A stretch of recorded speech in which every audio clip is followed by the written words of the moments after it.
हे काय जवळच आहे मला.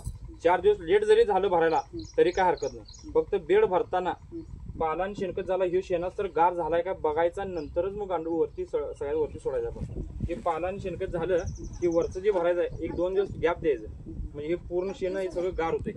गार झाल्यानंतर वरचा पाला आणि मग शेणखत.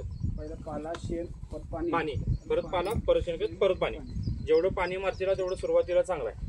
पूर्ण गार झालं की वरती गांडूळ सोडायचं. गांडूळ सोडून झालं की बरोबर 2.5 महिन्याला 1 टन गांडूळ तयार होते. यात निघणारं सगळं जे पाणी आहे तुमचं पाणी सगळं पाणी वापरायला मिळते. सगळ्यात रिझल्ट येणार जोरात म्हणजे गांडूळ पाणी कुठं येते सगळं सांगतात. हे आपण इकडे ढाळ केल्यामुळे सगळं पाणी निचरावून आपलं इथे येणार आहे. डाळी इथे येणार सांगतोय इथे येणार आहे. याला इथं पाणी आल्यामुळं त्याला आपण काय केलंय इथं खाली पॉकेट केल्यावर पाहिजे इकडे त्याला इथं पॉकेट केले. हे येणारं पाणी काय करायचं तर तिकडे चढ केल्यामुळे इकडे ढाळ आपला इथं गोल खड्डा काढायचा आणि येणार हे पाणी सगळं वर्मीवॉश गांडूळच पाणी सगळं ह्याच्यामध्ये कलेक्ट करायचं. म्हणजे तेच आपल्याला द्राक्षबाग डाळिंब ऊस कुठल्याही पिकाला स्प्रे केला तर गांडूळ खतापेक्षा रिझल्ट फास्ट मध्ये दाखवतो. तुमचं दुसरं रसायन खत नाही सोडला तरी सुद्धा चालतं. एवढे रिझल्ट फास्ट सगळं फक्त रसायन काही टाकायचं नाही. चुकून गेलं तर काय होत नाही, एवढं विशेष काय होत नाही, पण शक्यतो कोण टाकायचं नाही. उकडण्यामधला जी चिपाडा विपाडा जी वरचे काय आहेत ती सगळं पाक बाजूला काढून टाकायचं. नुसतं शेण भरायचं. 2-3 दिवस गाईचं म्हशीचं रेड्याचं शेणखत बाजूला ठेवायचं. आणि मला काय माहिती मध्ये आलं तरी पण चालते. काय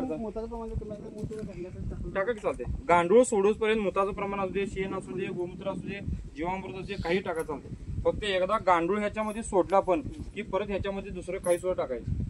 फक्त वरच्यावर काय करायचं घरातलं चहाची पावडर, गुळाचं पाणी, बेसन पीठ हे खरकाटानं वेस्टर्न म्हटलं हे फक्त ह्याच्यामध्ये टाकत राहायचं. दुसरं अजिबात काय टाकायचं नाही. हा अन्न चालते भात वगैरे सगळं चालते. आता बेड तुमचा व्यवस्थित बसलाय सगळा चौकोन पीठ बसलाय, पण वल्ला असल्यामुळे काट्या पण एक ठराविक ठिकाणी मोजक्या नाजूकच आहे. त्याला काय करायचं पालान शेणखत झाला की बेड जर असं भेर पडायला वाटायला आलं तुम्हाला तर काय करायचं लिंबाच्या कणी ह्या जाडीच्या 4-5 काट्या काढायच्या.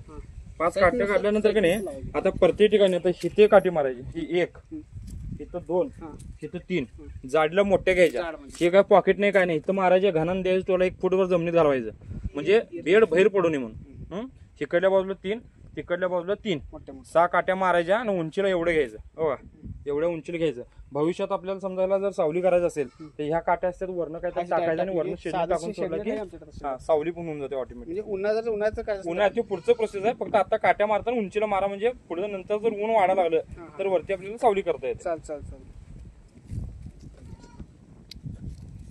पाला टाकू का टाकायचं टाकणार सगळे एकदम पाला किलो मम्मीला चहा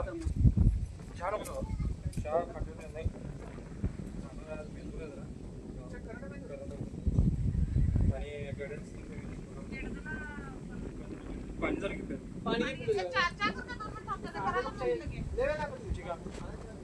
आता बंद करतो.